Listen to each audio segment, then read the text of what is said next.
Podcast is now starting. All attendees are in listen-only mode.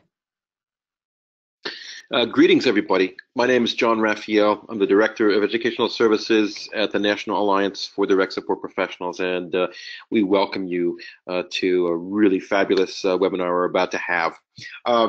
These webinars are all in celebration and in, I would say, in response to the need for direct support professionals in New York State and throughout the United States to really understand and heed to our Code of Ethics. It's a 10-part series. There's 9 parts of the Code of Ethics, 9 tenets of the Code of Ethics that each one of these webinars will feature one of them. And today's is going to be really terrific. These are sponsored by the Regional Centers for Workforce Transformation, which are funded by the New York State Office for People with Developmental Disabilities, but in collaboration, we are working together to make these webinars really, really cool. The reality is these webinars are 20 minutes long as opposed to the classic 1-hour webinar, and we did that on purpose. We did that so that they could be accessible, bite-sized webinars. We'll have a time at the very end of the 20 minutes for questions and answers for the faculty member. You can ask questions via typing them in and sending them in to the link on your screen. And ultimately, these will be recorded. They will be archived both on the Regional Centers for Workforce Transformation website, which is workforcetransformation.org, and also the National Alliance for Direct Support Professionals website. That said, let's get right to this webinar. I have the privilege and honor to introduce my friend and colleague and National Alliance for Direct Support Professionals faculty member, Mel Johnson. And Mel Johnson is going to take you on a journey through person-centered support. So without further ado, I hand it over to you, Mel. Welcome to the Code of Ethics webinars. Hey, thanks, John, and hello, everyone. I want to start with telling you a little bit about myself. For those of you that I haven't met, which hopefully some of the folks on the line I've come to meet across the years, a little bit about me. My background actually started very, very young. My parents were some of the first at-home caregivers in the late 70s when deinstitutionalization was occurring. And so I grew up with up to 6 individuals living in my home. And my mom was a very progressive woman, and she actually supported them following all of the code and the ethics that we're looking at today. She followed that type of delivery of support and service back in the late 70s. So when I actually got into the field in the 90s, I was a bit shocked that we were making decisions for people and that we were doing things for people and we were caregivers when back in the 70s, my mom was teaching folks how to cook, how to navigate their community. And so I couldn't be happier to actually be part of this journey where we're actually supporting the DSPs and all of you to support others in their personal life journeys. So, you know, my background is in this field. I have my undergrad in psych, my master's is in management, but honestly, my greatest education has come through working directly in this field from the 90s on. I'm sure all of you can now figure out an age on me, which is a little scary these days. But, you know, my greatest education has come from all of you and doing sessions and hearing from you the trials and tribulations that you're going through and helping to problem solve how we can work to support people in the most beneficial way and help them reach their potential. So let's get into this. As you know, the Code of Ethics, it covers 9 different tenets, and each one of these will be covered in a webinar to come. Today, we're going to focus on the first one being person-centered supports. I believe John and Joe have already gone over the preamble here, and that is archived on the NADSP website as well as the RCWT workforcetransformation.org site if any of you would like to go back and hear them. I always enjoy their banter, so certainly check that out and get caught up on the preamble, and hopefully then you can review all these in a series. So we're going to dig in here to person-centered supports, and pretty much the biggest statement lies right here, that as a DSP, my first allegiance is to the person I support, and that all other activities and functions I perform flow from this allegiance. That seems so very straightforward. There really isn't a lot of question about how that is. You always come back to this statement. But to really make this the most effective and to be the most productive in following this, you really need to know the person. You know, certainly we can make choices, we can help people make choices day to day that falls within person-centered and really, you know, helping them make their own choices for their day-to-day activities. But those true life meaningful changes, those really involve knowing the person, what their wishes are, their fears, and what obstacles they may face in achieving those. So it really, a lot of this comes down to, again, that rapport and knowing the person that you're supporting so that you can help them best on this journey. There's lots of different aspects that contribute to person-centered supports. So, you know, included in this is things that a DSP does in order to support this tenet. And the first one is that a DSP will commit to person-centered supports as best practice. Well, sure, don't we all? We would think that we do, but it's not just something that you do when your boss is watching or when an auditor shows up at the house. Person-centered supports is a lifestyle. It's a roadmap. A lifestyle of really living and breathing this service delivery every day. Not just doing the right thing when someone's watching, but to really embrace what it is to help a person on their journey and not make decisions for them. It certainly also involves a lot of flexibility. So a DSP also needs to focus first on the person and understand that the supports will require flexibility, creativity, and definitely commitment. So, you know, blessed are the flexible, for they shall not be bent out of shape. I kind of liked this. I wanted to give an example of a situation that's occurred recently at my home agency. We had a gentleman that he loves I Love Lucy. And I Love Lucy is, you know, his favorite TV show. He has lots of Lucy memorabilia. This gentleman has some significant complexities. He requires G-tube assistance. He requires support in changing and going to the bathroom. And a trip to the I Love Lucy Museum, which is about 2.5 hours away, seemed insurmountable. And for years, the staff that were working with him had said, oh, there's no way we could get him out there and back. He'd require, you know, changing, and there's no safe place to do that owes him privacy, et cetera, et cetera. And then there was a person that came forward and said, there's got to be a way to work around this. And basically, it required this creative, flexible approach in which she said, hey, there's another agency. One of our sister agencies is located just down the road from the museum.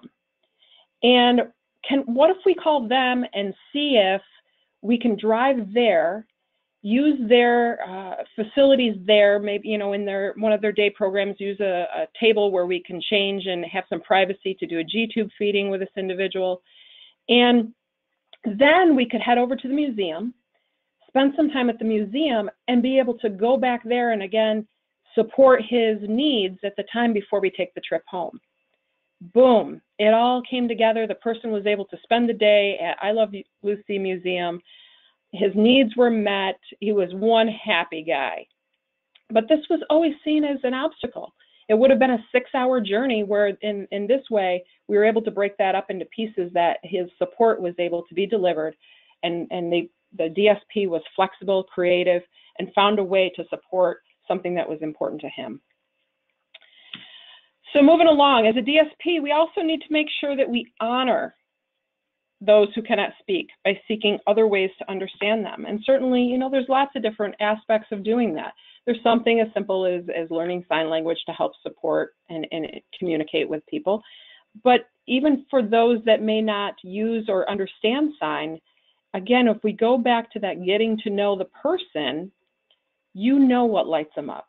You know what makes them smile. The gleam in their eyes change when there's something that they like. And those are the things that you need to look for and to become familiar with so that you can learn when they're speaking, even if they're not using words. We certainly also know when they're expressing things they don't like, whether it's the lack of the gleam in their eye or the lack of smile, but it's important to also know those things, as that creates person-centered approach as well.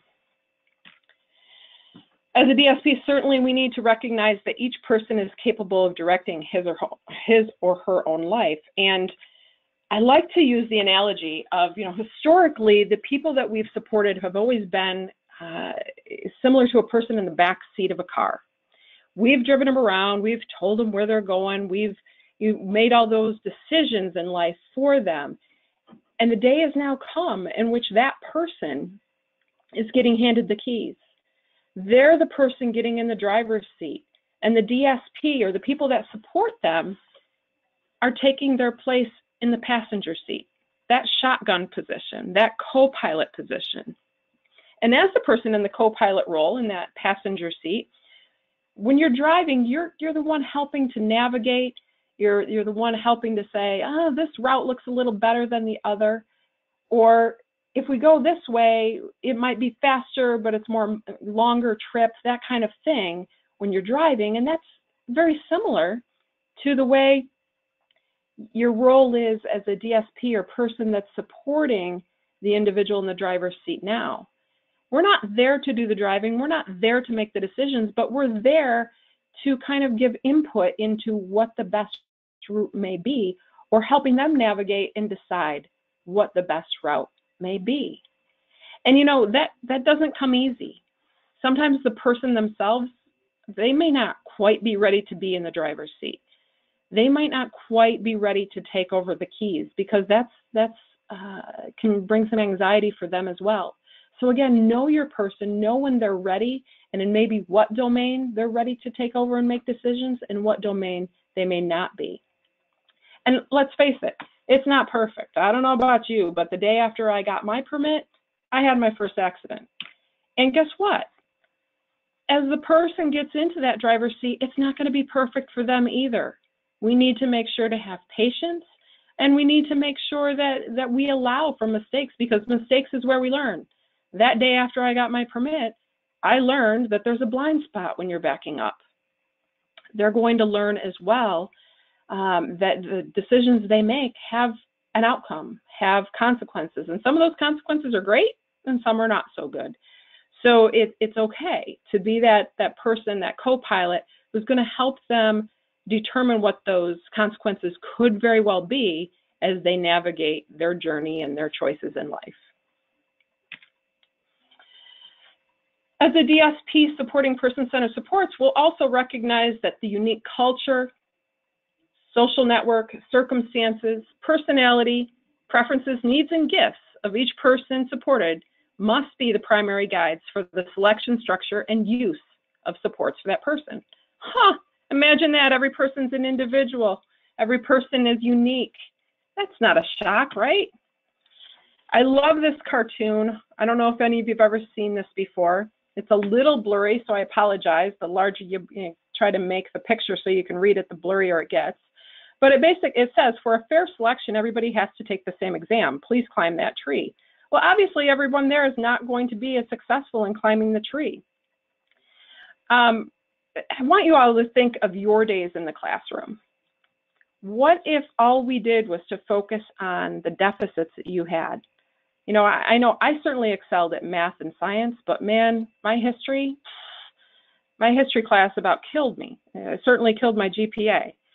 But if that's all that was ever taught to me, because that was a natural deficit, and you just continually hounded me on learning my history and learning my dates and learning the presidents and learning this, and I would have come to hate school. I would have been very unhappy. But there was also time to accentuate the other strengths or gifts that I had. And those teachers took time to accentuate the gifts that I had and made me, I'm a lover of school. I'm a lover of education. And in that same way, we can provide that environment for those that we support. We have to make sure that we, again, get to know them, know what their strengths are, know what their gifts and their all their expertise areas are, and make sure that while we do support and develop those areas that they may need help or that are considered deficits or things that they can improve on, that we don't solely focus on that, but we also structure a world and a format and a guide where their gifts and their strengths are also showcased, and that they feel good about what they bring to their home, to their program, to their work, so that they don't get discouraged in much of the way that some of us could have as kids in a school system. Also, as a DSP, I will advocate with the person I support and others when the demands of the system override the needs of those I support, or when individual preferences, needs, or gifts are neglected for any reason. And this, I'm going to be honest with you, I've been a DSP, folks. I started as a DSP, and this can be very frustrating. It means that you need to make sure that you're advocating, whether it's with a boss, whether it's with the auditors, or maybe it's the community in general, that we face these areas in which, you know, the first allegiance isn't being made to the person you support, and you want to advocate for that change to happen. That is what we need to make sure we find a way to do. What I need to emphasize here is that, folks, we have to find a way to do that with tact. Frustration is understandable, but it certainly is not productive. So I want to make sure that we don't go in advocating like this grizzly bear here. I've seen this. I've seen frustration at a restaurant where someone's not treated the way they should be treated, and the staff person or the DSP really, you know, becomes a very strong advocate. But in doing so, it takes away from the strengths of the person to advocate for themselves. And at the same time, you're not representing yourself well as a person, nor the agency or the person you support at that moment if you're going at it like a grizzly bear. And so I would much better suggest taking the approach of this bear, a bear full of honey. Sweet and sugary and lots of honey really does do the trick much better. If at any point in time that's not the advocacy approach that's working for you, then certainly I would suggest that you talk with a mentor or others within your support network to try to find a better way to advocate. But please, folks, please try to not go too strong like a grizzly bear and take away from the voice or the reputation and the perception of the person that you support. So, you know, we all believe that we're ethical. We all believe that we follow the code. We need to remember that there's a lot more to this code. It's truly a roadmap and a guide for how we work within our profession. So as a challenge, I want to encourage you all to dig into this code. I challenge each of you to find ways to bring it into your daily work. You know, try to bring it into monthly meetings, infuse it into your profession any way, shape, and form that you can. The more we get this into our work, the more mainstay it will become, and especially become more habit and the way that we work when you have new people that come into your house, to your program, to your workplace, that you're mentoring. You need to live it and breathe it for others to see how the work should be done. So I challenge you all, please, please dig into this code more and make it part of you. Before I take any questions, I want to remind you these sessions will continue to be provided. So watch for them to be posted or shared. You'll find them both on the workforcetransformation.org website. There's also a Facebook page if you would like to go to their Facebook page, the RCWT Facebook page. And the NADSP website at nadsp.org also archives these in their members section. And they too have a Facebook page where you can become a member and follow along and hear about when more of these sessions are coming available. So with that, I want to open it up to all of you to see if there's any questions. You'll want to find your chat button in your panel over to the right, and you can send in any questions you may have, and we will take those. Yeah. Mel, that was great. That was a blast. Thank you so much. I got a question before we have any questions coming in. I love the grizzly bear versus the honey bear.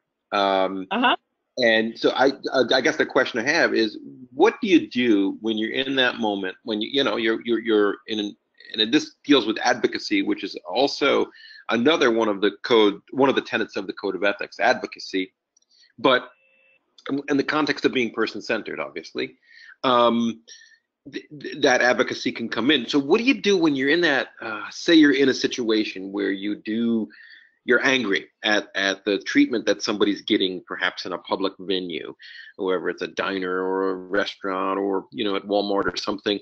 What suggestions do you have for DSPs to tone down their anger? Because I think oftentimes we get fiercely grizzly bearish, when somebody that we care about and are supporting is slighted. Any suggestions for that? How to get more honey? Certainly, I would always suggest cool off first, because you are not going to, all science even shows us that we don't think and react rationally when we're emotional. Mm-hmm. So I don't always know that at that moment is the time to react. Certainly there's ways in which you can tactfully react in the moment, but please, at that point in time, don't lose your temper, don't raise your voice. Ask politely for what you're looking for. If that person's not able to provide what you're looking for, ask to speak to a supervisor. But please, it's important that we keep our composure, because again, that's a reflection on the person that you support, as well as your agency, and most of all, as of yourself. You got to keep it classy. So, depending on the situation is really the approach I would take. Right. But for the most part, it may mean stepping away so that you can reapproach the situation at a calmer moment and have conversation with that establishment after the fact about how things went down and how it could be improved in the future. Sure. No, that's great advice. Thanks. Looks like we don't have any questions. I've got a couple more. One just came through, John. Oh, did? Okay, please take it. What is the best way to address what one person wants to do when it negatively impacts others? Should what the first person wants to do override the feelings of others? The staff is trying to do person-centered planning, but these situations are difficult. So again, seeing, I don't fully know the situation you may be talking about, but where possible, you want to try to create an individualized environment for each. It may mean, if this is an activity-based situation, it may mean that people need to do things more one-on-one than in group formats. I'm not sure if this is a roommate situation, but it's also when faced with situations where you can't get away from and create individualized separate environments, it's about helping both people involved with having that conversation about coming to compromise. And that's difficult. It certainly is difficult, but it's also a skill that we as people don't always do well. I know I have a hard time compromising with my husband. So we need to be able to work on negotiation and compromising with others so that we can live together under the same roof or within the same program. Yeah, I agree totally. And I think if I can just piggyback on that a little bit, I would say it's part of the challenge of the code. It's really part of the challenge, especially when you're a direct support professional that's working either in a congregate setting with many people or even just a few people. It's virtually impossible to be completely person-centered. It's impossible. But I think we raise the bar as high as we can. And I think all the things you just said, Mel, are what we do as direct support professionals to get us as close to being at that person-centered place as possible. It's very hard, man. It's very, very hard. But at least it's kind of the gold ring we're trying to obtain, in these situations. Absolutely. No additional questions. I just have one more, and then I guess we can wrap our webinar up. What should a direct support professional do? And this happens a lot. I hear this from DSPs. I remember having this happen to me when I was a direct support professional.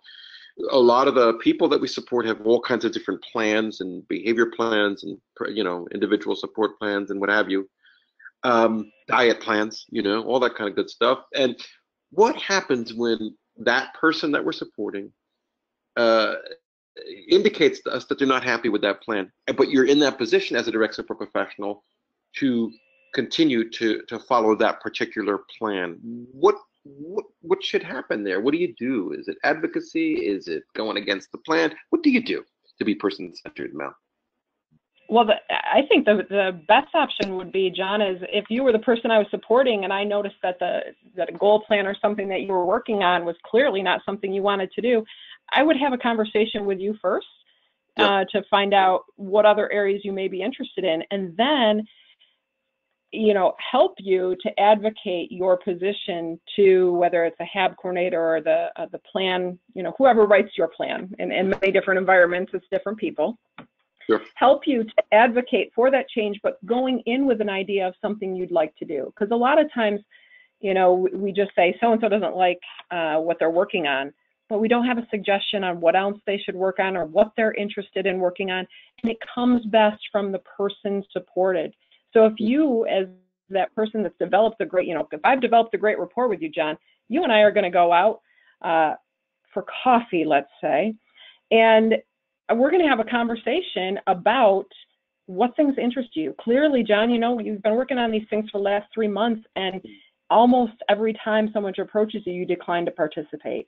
So clearly, it's not something you want to do. And I, you know, I'd like to learn more about what you want to do, and how about we create a plan of how we can approach, you know, house manager or plan writer, and talk about what else you'd like to do. And we don't need to wait for that 6-month ISP meeting. We can go talk to them today. This is your plan. This is your life, John. We're going to make sure that we make that happen for you.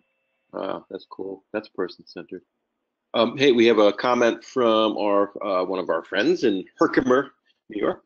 I think another important thing to remember is if you're in a situation where you lose your temper, make sure you ask the individual you're supporting how they want to handle it, or even if they want you to handle the situation. Love it, love it, love it, love it. Yeah. Thank you, Tish. Absolutely. Yeah, that's such a good point. You know, there it is. That's being person-centered. Imagine that. Wow, really cool. It looks as though I think we're out of time now. But once again, Mel Johnson, thank you so much for this great webinar. And I loved it because I think you encapsulated in this half hour, I think really the spirit of what being person-centered means, the challenges of it, but also the hope that comes with hopefully direct support professionals that are being person-centered to the best of their abilities. So thank you very much. Thank you all for listening. Keep track of us on the NADSP.org website, and of course workforcetransformation.org, and look for our next webinar next month. Okay, everybody, happy summer. Thank you.